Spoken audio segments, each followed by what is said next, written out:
Hello and welcome to Mysteries of the Burrows. I am Ted Stonewall, and these are my adventures. So please sit back, enjoy, grab a pint, and listen to my stories. This is the mystery of the Oddment House. 32 sacks of grain in the storage room, same as yesterday. Same as the day before that. Numbers don't lie. That's why I count them.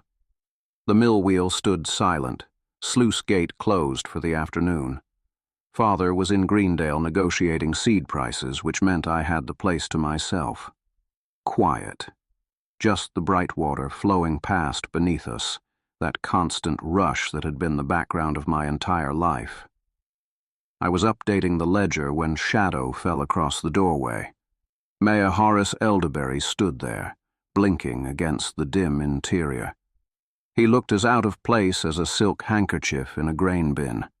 His waistcoat was embroidered with silver thread, his hands clasped in front of him like he wasn't sure what to do with them.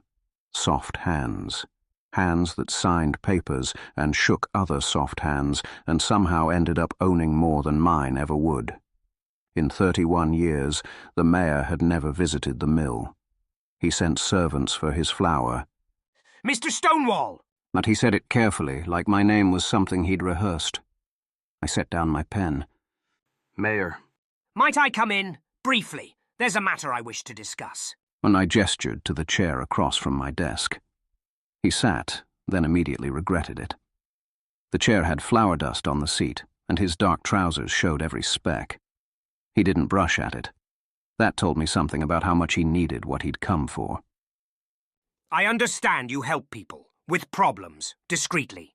Depends on the problem. Yes, well? He glanced toward the open doorway, checking that no one was passing on the lane. This is a delicate matter. Very delicate. I need someone who can investigate without making noise. What's gone missing? His eyebrows rose. How did you... You wouldn't be here if it was something you could handle through official channels. You wouldn't be nervous if it was something minor. And you keep looking toward the door like you're worried about being seen. And I folded my hands on the desk. Something's gone missing, and you need it found quietly, before people notice, before they talk. Mayor Elderberry was silent for a moment. Then he almost smiled. Almost. The Oddment House, you know it? Everyone knew it. The converted smile on the edge of the village square where families donated heirlooms they no longer wanted but couldn't bear to throw away. Old silverware, decorative items, antique tools, the accumulated sentiment of generations. A museum of respectable clutter. Items have gone missing. We're not certain how many yet. Widow Ashbrook came to see me yesterday. She wanted to show her grandchildren the teapot her grandmother donated 30 years ago.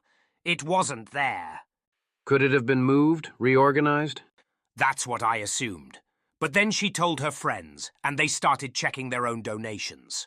His jaw tightened. 3 more families have found items missing. Word is spreading. By week's end, half the Burrows will be pouring through those shelves looking for grandmother's candlesticks. And finding them gone. Perhaps, perhaps not. I don't know how bad it is. He leaned forward, voice dropping. The election is in 3 months, Mr. Stonewall. The Oddment House is under my office's purview. If it comes out that items have been stolen on my watch, if families start demanding answers, I can't give. Yes, you need it solved before it becomes a scandal. I need to know what happened, who's responsible, and I need it handled quietly. And he pulled a purse from his waistcoat and set it on my desk. The coins clinked heavily. 30 silver pennies. Half now, half when you found the truth and helped me manage the situation. A manage. The word sat in the air between us. Not resolve, not bring to justice. Manage. 30 silver pennies. More than I made in a month at the mill. I picked up the purse, felt its weight. 15 coins exactly. I could tell without counting. I'll need access to the Oddment House. The catalogs, the records, everything. Of course. I'll send word to the caretaker. And I'll need to know who has keys. Something flickered across his face. Too quick to read. But I filed it away. The mayor already had suspicions he wasn't sharing. What, the caretaker has one? My office has one. There's a third kept at the Oddment House itself for official visitors. Then he stood, brushing ineffectually at the flour dust on his trousers. Find out what happened, Mr. Stonewall. Recover what you can, and discretion is paramount. I understand.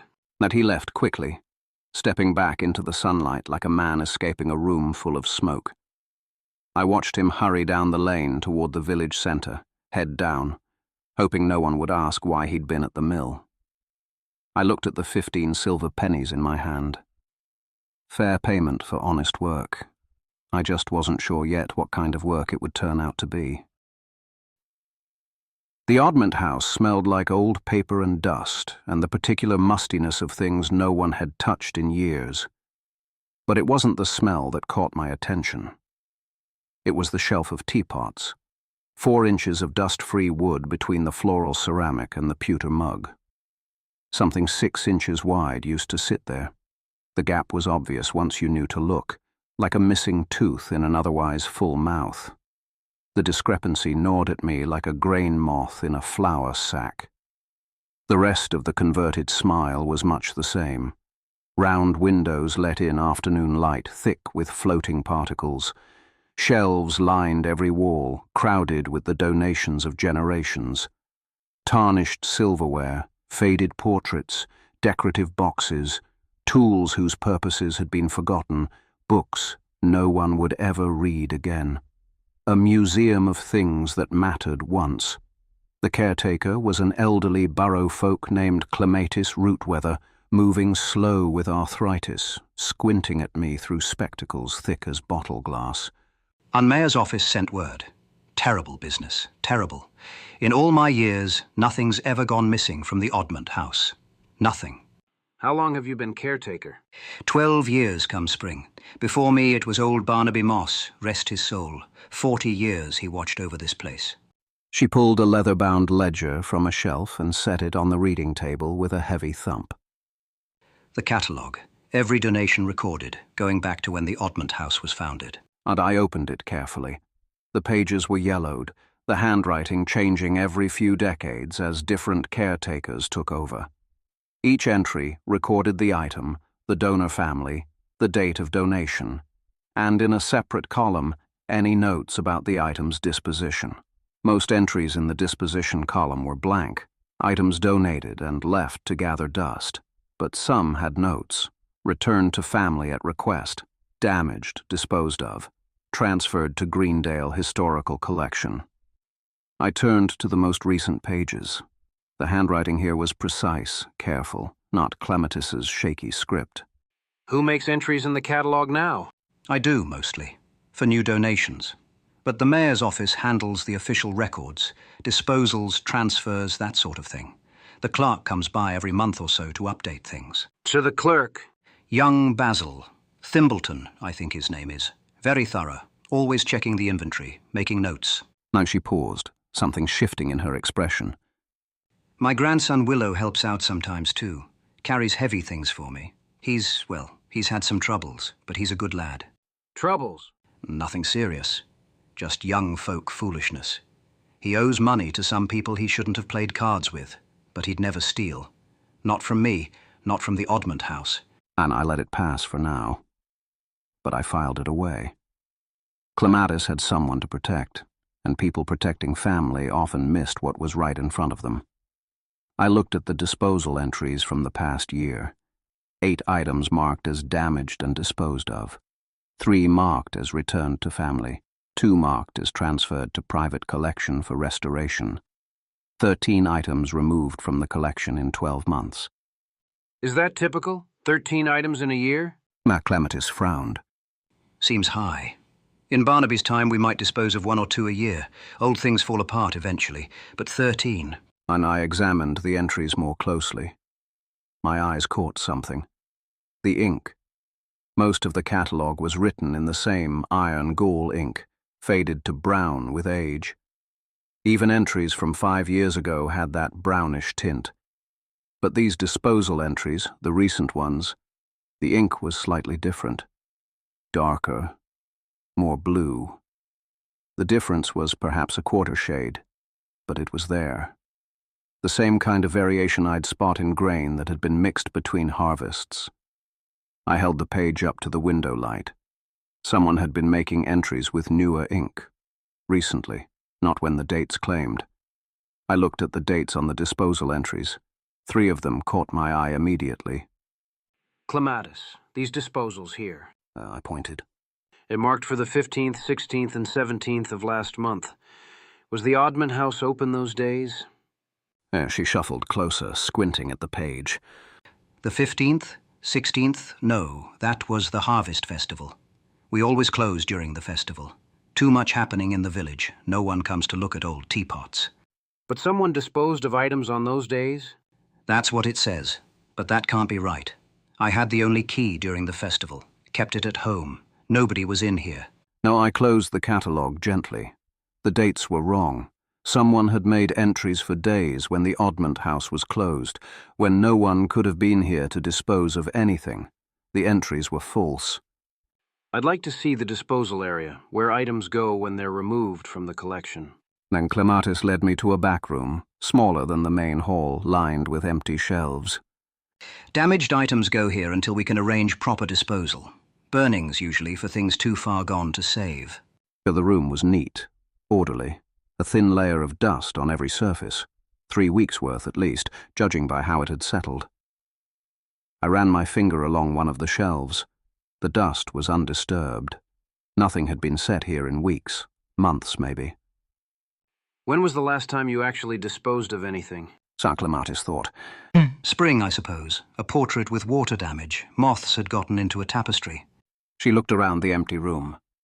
But the catalogue says we've disposed of 8 items since then. I nodded. Yes, it does. Now, the items hadn't been disposed of. They'd been stolen, and someone with catalogue access had been covering their tracks. 3 keys to the Oddment House. 3 ways in. Clematis had one. She'd shown it to me, worn on a chain around her neck, never leaving her person. She was 73, arthritic, and had trouble walking to the market. She wasn't stealing antiques, but her grandson Willow, the one with gambling debts, he might have access to that key while she slept. The second key was kept at the Oddment House itself, in a locked box by the entrance, for official visitors.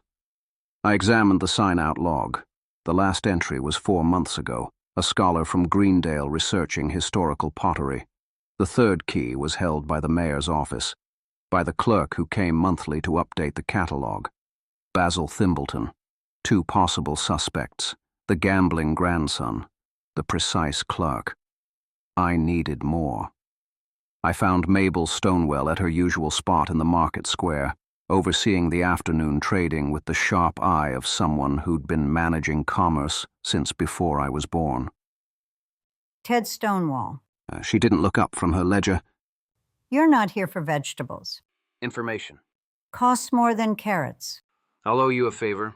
And now she looked up. Mabel collected favors the way other folk collected coins, carefully, strategically, and with full awareness of their future value. What do you want to know? Anyone selling unusual items lately? Antiques, heirlooms, that sort of thing? Not locally. Folk around here don't buy old things. They have enough of their own gathering dust. She made a note in her ledger, precise as always. But there's been a collector from Greendale sniffing around. Ambrose Kettle. Buys authentic Burrows pieces for wealthy folk in Salt Hollow. Been here often? More often than usual. Every few weeks for the past 6 months. She looked at me with those sharp eyes. Why? Following a thread. Thread leads to the Oddment House, does it? I didn't answer, didn't need to. Thought something smelled wrong there. That clerk's been carrying himself differently lately. New waistcoat, finer clothes. A clerk's wages don't buy that kind of quality. Basil Thimbleton. That's the one. Thin fellow, spectacles. Looks at you like he's measuring your worth and finding you short. She returned to her ledger. There's also young Willow Rootweather, Clematis's grandson. He's been spending coin at the Badger's Den he shouldn't have, paying off debts, if the gossip's right. 2 threads now. Basil with his new clothes, Willow with his sudden funds. Whatever you're investigating, Ted, be careful. The mayor's office doesn't like people poking into their business. I thanked her and walked toward the village square. It was mid-afternoon, the square busy with the ordinary commerce of ordinary lives. I found a spot in the shadow of the baker's awning and waited. 20 minutes later, Basil Thimbleton emerged from the mayor's office. He was exactly as Mabel described. Thin, precise, spectacles perched on a narrow nose. But it was the details that interested me. His waistcoat was new, the fabric better quality than a clerk's salary would afford. And his gait. One foot fell heavier than the other. The walk of a man accustomed to carrying something unbalanced under one arm. Something like a silver tray, perhaps, or a decorative box. He moved with the careful steps of someone who believed he deserved more than what he had. I'd seen that walk before, on men who eventually took what they believed they were owed. I waited until he'd passed, then followed at a distance. He went to the post office, sent a letter. I noted the direction he gave Violet Weed Whisker, but couldn't hear the destination. Then he walked to a modest smile on the eastern edge of the village, let himself in, and closed the door. I filed the location away, Basil Thimbleton's home, but I still had Willow Rootweather to consider. A gambling debt was good motive. Access to his grandmother's key was good opportunity. I couldn't dismiss him yet. I went to find a collector named Ambrose Kettle. Greendale was half a day's journey by cart, but I walked it in 4 hours. Moving fast kept me warm against the autumn chill, and I had thinking to do. 2 suspects. Basil Thimbleton with his new clothes and his access to the catalogue. Willow Rootweather with his gambling debts and his access to his grandmother's key. The evidence pointed one direction more strongly. The false catalogue entries, the ink that didn't match. A clerk with access and a new waistcoat. But evidence wasn't proof. I needed the connection made solid. I needed someone to name names. Ambrose Kettle's shop sat on a narrow lane near Greendale's Market Square, squeezed between a chandler and a cobbler. The sign above the door read, Kettle and Sons, Antiquities and Curiosities, though I doubted there had been any sons in a long while. I stopped at the window before entering. There, in the display, sat a silver candlestick with the Fernleaf family crest. I'd seen it in the Oddment House catalogue not 2 hours ago, listed as disposed of, damage, 3 months ago. It wasn't damaged. It gleamed in the afternoon light, polished and perfect. The door's bell announced my arrival. Kettle himself emerged from a back room. He was round-faced, balding, with soft hands and sharp eyes. Merchant's eyes, calculating profit and risk in the same glance. Help you? You're in that candlestick in the window, the one with the family crest. What's your price? His expression flickered. Surprise, then caution. That piece isn't for general sale. Reserved for a specific buyer. Shame. I collect Burrows pieces, particularly ones with provenance. Provenance? And he said the word carefully. History, documentation. I like to know where things come from. I kept my voice casual. That candlestick, for instance. Fernleaf family crest. But the Fernleafs haven't had money for 2 generations. Where would a piece like that come from? And Kettle's eyes narrowed. The calculation shifted. I wasn't a buyer, something else. I don't discuss my suppliers. Even for a premium price? Even for that. I changed tactics. Let a note of greed enter my voice. I may have similar pieces to sell. Family heirlooms, you understand. Looking for the right buyer. I stepped closer. If you have a reliable supplier in Burrowtown, perhaps he could advise me on prices. Tell me what's worth bringing to market. The wariness didn't leave his eyes, but something else appeared. The merchant's instinct, unable to resist a potential deal. There is a gentleman. Very reliable. Appreciates fine things properly. Understands their value. Does this gentleman have a name? Why do you ask? Yeah, because I'd like to meet him. Discuss business. No, I described Basil without naming him. Thin, spectacles, precise manner. Works for someone important. Recognition bloomed across Kettle's face before he could hide it. Adim, you know him? Kettle was silent. The calculation again. Risk versus reward. 20% of whatever I sell through your contact. Finder's fee. Old Greed 1. Mr. Thimbleton, Basil Thimbleton, very reliable, very appreciative of quality. Not Willow Rootweather. Basil Thimbleton. He mentioned his mother. Said she'd love some of these pieces. Kettle nodded, warming to the conversation now. Always going on about her, he is. Mother would appreciate this. Mother deserves finer things. Sweet, in a way. He glanced toward the candlestick in the window. I think he genuinely loves beautiful things. Not just the money, though the money's good too, I'd imagine. How much has he sold you? Over the past 6 months, perhaps 20 pieces? 25? He's been quite productive. On 25 pieces, more than the 13 recorded in the catalogue. Basil had been stealing longer than the records showed, or he'd been better at hiding it at first. And you pay him? Fair prices, very fair. And he smiled. Now about your own pieces. What sort of items are we discussing? I made vague promises about returning with inventory and extracted myself from the shop. The connection was solid now. Basil Thimbleton had been stealing from the Oddment House for at least 6 months, selling to Ambrose Kettle, doctoring the catalogue to cover his tracks. Not Willow Rootweather with his gambling debts. Basil Thimbleton with his mother who deserved finer things. Case solved. But something Kettle said stayed with me as I walked back toward the Burrows. Mother deserves finer things. I filed it away with the rest. Another piece of the picture. I just wasn't sure yet what picture it made. And I returned to Burrowtown as the sun was setting, painting the hills gold and amber. My legs ached from the journey, but I had one more stop to make. Widow Agnes Thatcher lived 3 doors down from Basil Thimbleton. She saw everything that happened on that lane, which is to say, everything that happened in the eastern quarter of the village. Information flowed to Agnes the way water flowed to the mill. I found her in her front garden, pretending to tend herbs while watching the lane with eyes that missed nothing. Ted Stonewall. When she straightened, hand going to her lower back. Out late for a miller. Following a thread. Thread that leads to young Basil's door, I'd wager. She smiled, showing teeth. I've seen you watching him. What have you seen of him lately? Agnes glanced toward Basil's smile.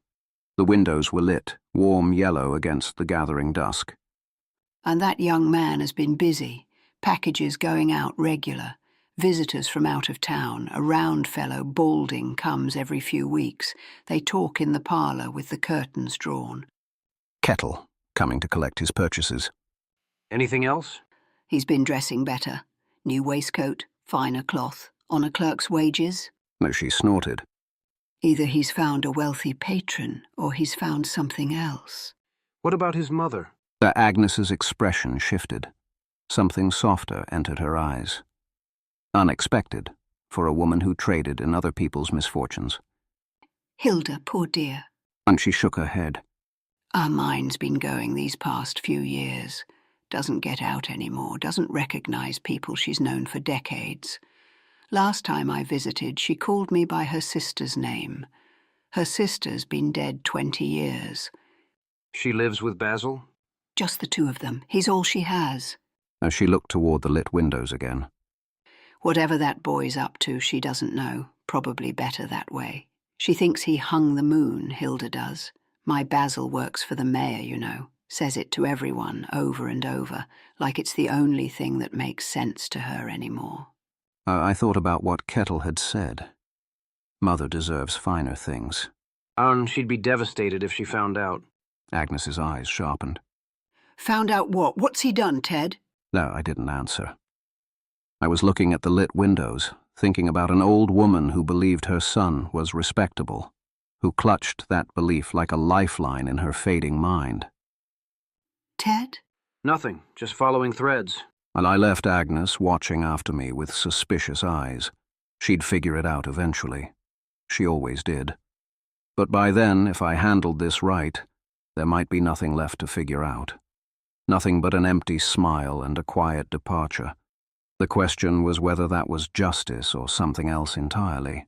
And I went to Basil's smile the next evening, after the sun had set but before the village had gone to sleep. He answered the door on the third knock. His face cycled through recognition, confusion, and finally a wariness that settled into his features like water finding its level. Mr. Stonewall, the miller, what brings you here? Business, private business. May I come in? And for a moment I thought he'd refuse. But curiosity won over caution, or perhaps he couldn't imagine what business a miller might have with him. He stepped aside. The smile's interior was modest but immaculately kept. Every surface dusted, every item in its place. The kind of order that spoke of someone who needed to control what he could, because so much was beyond his control. And there, on the mantle, on the shelves, on the small table by the window, items that didn't belong. A decorative plate too fine for a clerk's home, a small silver box with mother-of-pearl inlay, a brass candlestick with scrollwork edges, things I recognized from the Oddment House catalogue. He'd kept some for himself, not just selling them, keeping them, surrounding himself with beauty he hadn't earned.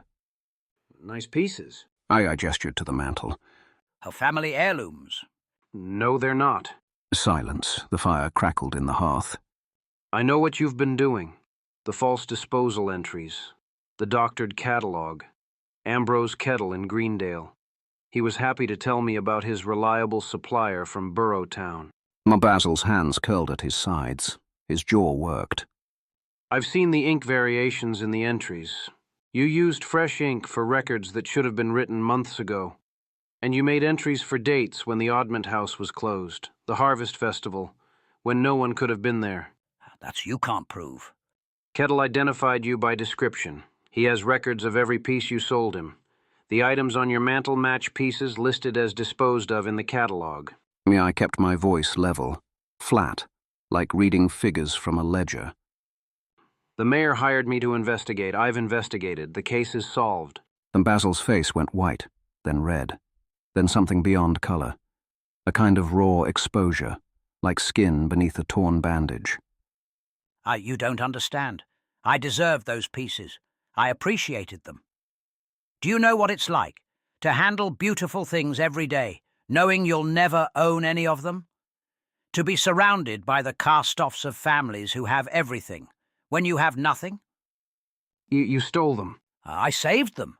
They were rotting in that dusty tomb. No one looked at them. No one cared. But I saw their value. I appreciated them properly. And sold them to Kettle. I needed. And he stopped, swallowed. There are expenses. My mother requires care. The medicines, the special foods. A clerk's salary doesn't cover... Don't make this about her. Something cracked in his expression. The justifications crumbled, and what was underneath was smaller, sadder, more human than I'd expected. Then the bedroom door opened. An elderly Burrow folk woman shuffled into the room. She was frail, shrunken, squinting at me through clouded eyes. Her hair was white wisps under a lace cap. She clutched a shawl around her shoulders with gnarled hands. Basil? Is something wrong? Who's the young man? Basil's face transformed. The desperation vanished, replaced by something gentle, careful. He moved to her side, touching her elbow with practiced tenderness. It's nothing, Mother. Just a visitor. Why don't you go back to bed? But she was looking at me now, smiling the vague, pleasant smile of someone who had lost the thread of conversation before it began. My Basil works for the mayor, you know, so respected. His father would be proud. Clement always said Basil would do great things. She clutched at a paste brooch pinned to her shawl. Costume jewelry, worthless, but she held it like it was made of diamonds. Behind her, on the mantle, the stolen silverware gleamed. Beautiful things that didn't belong to her son. Would never belong to him, no matter how many he took. We've always been respectable folk, the Thimbletons. Would you like some tea, young man? I was just about to put the kettle on.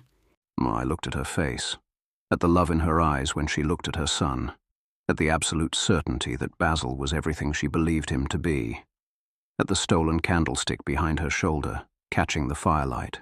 Respectable folk, Thank you, ma'am, but I can't stay. Basil helped her back toward the bedroom, murmuring reassurances.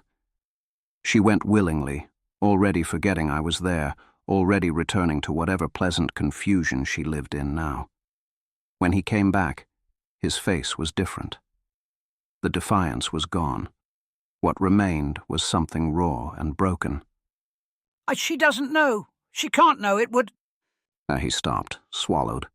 Well, she still thinks my father is alive sometimes. Still sets a place for him at dinner. If she learned what I'd done... You stole from the Oddment House, from families who donated heirlooms in good faith. I know. You doctored records. You lied. You took things that weren't yours.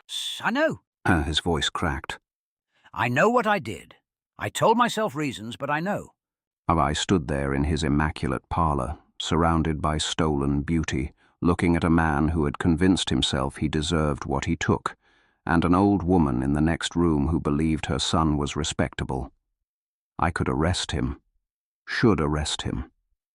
The evidence was solid, the crime was clear, and the mayor was waiting for answers.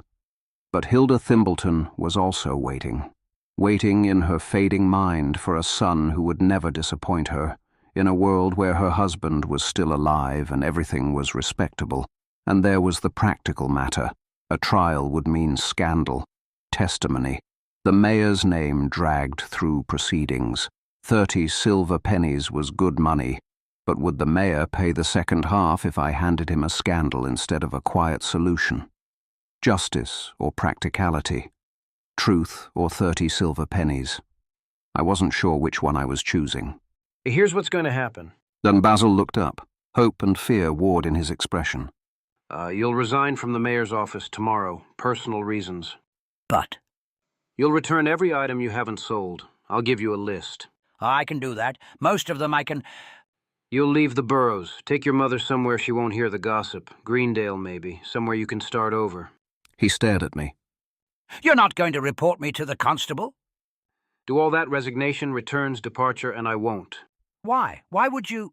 I didn't have a good answer. Or rather, I had an answer I wasn't sure I believed. Because your mother doesn't deserve to know what her son became. It sounded noble when I said it. It sounded like mercy. But there was another reason, wasn't there? The 30 silver pennies, the mayor's future business, the practical calculation that a quiet solution paid better than a noisy one.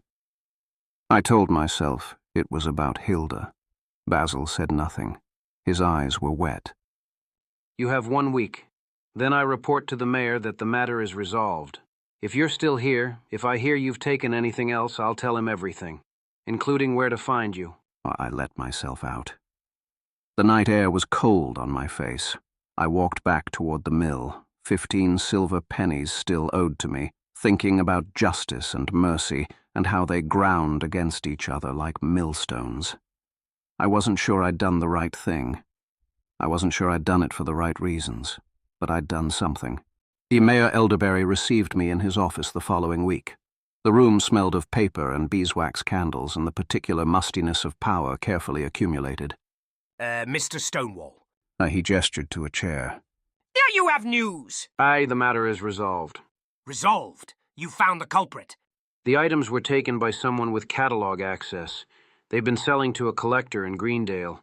I've arranged for the return of everything that hasn't already been sold. And the culprit? Has agreed to resign and leave the Burrows, quietly. No scandal, no public accusations. And the mayor's face went through several expressions in quick succession. Surprise, calculation, relief. But beneath the relief, something else. A satisfaction that went deeper than gratitude. He'd gotten exactly what he wanted. Not justice, management. That's very satisfactory, Mr. Stonewall. Very satisfactory indeed. He reached into his desk, withdrew a purse. Your payment, as agreed. He counted 15 silver pennies onto the desk, precise as ledger entries. The items will be returned by week's end. The catalog will need to be corrected, the false disposal entries removed, and the families whose donations were sold, they may need compensation. Compensation. I suppose that can be arranged. Privately. Yes, privately. He pushed the coins toward me. You've done well, Mr. Stonewall. Exactly what I asked for. Truth and discretion. I picked up the coins, 30 silver pennies total now, fair payment. What, the clerk? Basil Thimbleton? I kept my face neutral. He's already submitted his resignation. Personal reasons, he said. Moving to Greendale to care for his mother. When the mayor shook his head, but there was no sympathy in it, only calculation. A shame. He was competent, thorough. And a pause. He was the thief, wasn't he? Does it matter? I suppose not. The items are returning. The scandal is averted. The election proceeds. That's what matters. But he smiled, thin and satisfied. I stood to leave. Mr. Stonewall. His voice stopped me at the door. I may have other matters that require your particular skills, situations that need managing discreetly, if you're interested. And the words hung in the air, an offer, an invitation, a door opening onto something I wasn't sure I wanted to walk through. Depends on the situation. Of course, of course. His smile didn't waver. I find that men who understand discretion are valuable, Mr. Stonewall. Valuable and rare. We should talk again. I walked out into the morning sunlight with 30 silver pennies in my pocket and a new understanding of how things worked in the Burrows. The mayor didn't care about justice. He cared about reputation, about elections, about the appearance of propriety. I'd given him exactly what he wanted, and he was offering to pay me to do it again. The cart was loaded by mid-morning. I watched from the shadow of the chandler's shop as Basil Thimbleton carried the last of their possessions from the Smile. Not much to show for a life. A few pieces of furniture, some boxes, the accumulated weight of years packed into a single cart. Hilda emerged with help from a neighbor woman. She moved slowly, confused, looking around at the familiar lane as if seeing it for the first time. Where are we going, Basil? Greendale, Mother. Remember? A new opportunity. A better position. Oh, yes, of course. Your father always said you'd do great things. She smiled, accepting the fiction. Basil helped her onto the cart seat, arranging blankets around her against the morning chill. His movements were careful, tender, the same hands that had stolen and lied now gentle as he tucked the wool around her shoulders. She patted his arm. My good boy. Then he climbed up beside her, took the reins, and clicked his tongue at the pony. The cart lurched into motion. As they passed my position, Basil looked over. Our eyes met. I saw many things in his expression: shame, gratitude, something that might have been hatred for what I'd made him do, something that might have been relief. He nodded once, a small movement, barely visible. Then the cart rolled on, down the lane, toward the Greendale road, carrying a thief and an old woman who would never know what her son had done. Ted Stonewall. Widow Agnes Thatcher had materialized beside me, silent as ever when she wanted to be. Agnes. And heard that clerk left town suddenly. You had something to do with that. I watched the cart until it disappeared around the bend. Did I? Well, she snorted. And don't play coy with me, Miller. I've known you since you were a boy. You've been investigating for days. She looked toward the empty lane. He was the one stealing from the Oddment House, wasn't he? Someone was. And now they've stopped. So it seems? Agnes was silent for a moment, unusual for her. Poor Hilda. She'll never know, will she? No, she won't. Maybe that's mercy. Maybe it's just another kind of lie. But she walked away, leaving me alone in the shadow of the chandler's shop. The mill was quiet when I returned. Father was still in Greendale.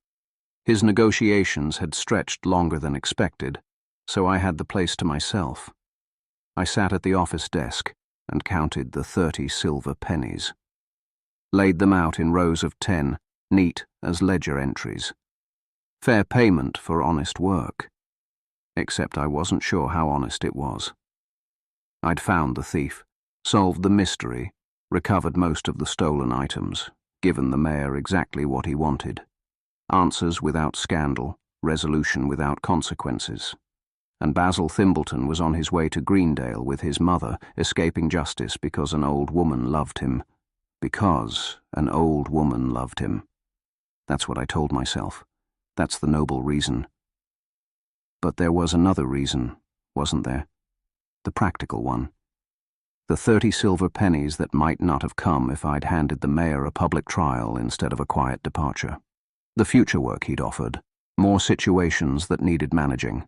I'd chosen the respectable lie over the messy truth, and I was learning that in the Burrows, keeping the peace was more profitable than finding justice. I thought about Hilda's face when she looked at her son. The pride, the certainty, the complete trust in a man who had betrayed that trust every time he stole something from the Oddment House. She believed in him, the way my father had never believed in me, the way no one in the Burrows looked at me with that kind of unshakable faith. Was I jealous? Was that part of why I'd let Basil go? Because some part of me envied what he had, even though he didn't deserve it? I put the coins away, filed them in the strongbox with the mill's accounts. Justice and mercy, two stones grinding against each other, most of what comes out is just dust. The water flowed past outside, the bright water running toward wherever rivers run. The wheel would turn again tomorrow, grain would be ground, life would continue. And I was learning, slowly, how the Burrows really worked. Where justice took second place to reputation, where mercy and lies sometimes wore the same face, where 30 silver pennies could buy silence as easily as flour. I closed the ledger and sat in the quiet mill, listening to the water, thinking about an old woman who would die believing her son was respectable. Maybe that was mercy. Maybe it was the lie I told myself to sleep at night. Either way, the mayor would call on me again. He'd said as much. More situations, more discretion, more silver pennies. And I already knew I'd say yes. The case was closed.